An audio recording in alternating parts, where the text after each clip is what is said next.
आपल्या अखिल भारतीय प्राथमिक शिक्षक संघ आचार्य गोंदे या संघटनेच्या सहविचार सभेनिमित्त उपस्थित आपल्या संघटनेचे महाराष्ट्राचे नेते सन्माननीय भुजबळ सर, त्याचप्रमाणे आज आपल्या संघटनेतील एक नामांकित व्यक्ती जिल्हाध्यक्ष सन्माननीय गणेशजी जाधव यांचा आज वाढदिवस, म्हणजे हा एक विपुल आयोग आणि आजच्या कार्यक्रमासाठी आवर्जून उपस्थित राहिलेले आपल्या शाखेचे प्रमुख पाहुणे आज आपण कार्यक्रमाने बोलवलेले आहे सन्माननीय केडगे साहेब.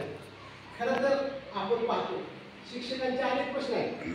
सर्व संघटना हे प्रश्न सोडवण्याचा आपापल्या पद्धतीनं प्रयत्न करतात.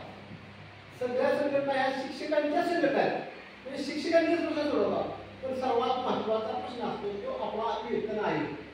वेतन आयोग हा केंद्र स्तरावर पहिल्यांदा मान्य केला जातो, मंजूर केला जातो आणि केंद्र स्तरापर्यंत पोहोचणारी एकमेव आपली संघटना अखिल भारतीय प्राथमिक शिक्षक संघ आचार्य गोंदे. तिथं विचार आपल्या संघटनेचे घेतले जातात आणि नंतर हे सगळं खाली मंजुरी देण्यात येते. म्हणजे हा सर्वात महत्त्वाचा प्रश्न सोडवण्याचा प्रयत्न केवळ आपली अखिल भारतीय शिक्षक संघटना करत असते. एकमेव उदाहरण असे अनेक प्रश्न आपली संघटना सोडवत असते. तर त्या निमित्तानं आज आपण एक सहविचार सभा आयोजित केली. सर्वांनी आपापले विचार व्यक्त करावे. त्याचप्रमाणे या सहविचार सभेसाठी आपले सत्कार मूर्ती सन्माननीय गणेशजी जाधव, त्याचप्रमाणे आमचे प्रमुख पाहुणे आपल्या उमरे शाखेचे केडगे साहेब आणि आपल्या संघटनेचे सर्व थोडक्यात मानता येईल, कारण आपल्या महाराष्ट्रात सर्व फिरणारे सर्व शिक्षणाच्या अडचणी त्यामध्ये कौटुंबिक, सामाजिक, शैक्षणिक यांची जाण असणारे आणि ज्यांची पिढी तिसरी पिढी आज कार्यरत आहे.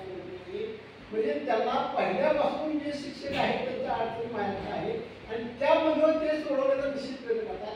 त्या सर्वांचं मी आज स्वागत करतो आणि आपल्या संघटनेसाठी आणि आमच्या विशेषतः उमरे शाखेसाठी ज्या गटामध्ये मी एक संचालक म्हणून आलो त्या शाखेत आपल्या या विचारसभेच्या निमित्तानं पाऊल आलो त्याबद्दल त्यांना धन्यवाद देतो, आभार मानतो आणि यापुढे कार्यक्रम सुरू होईल. धन्यवाद, आभार.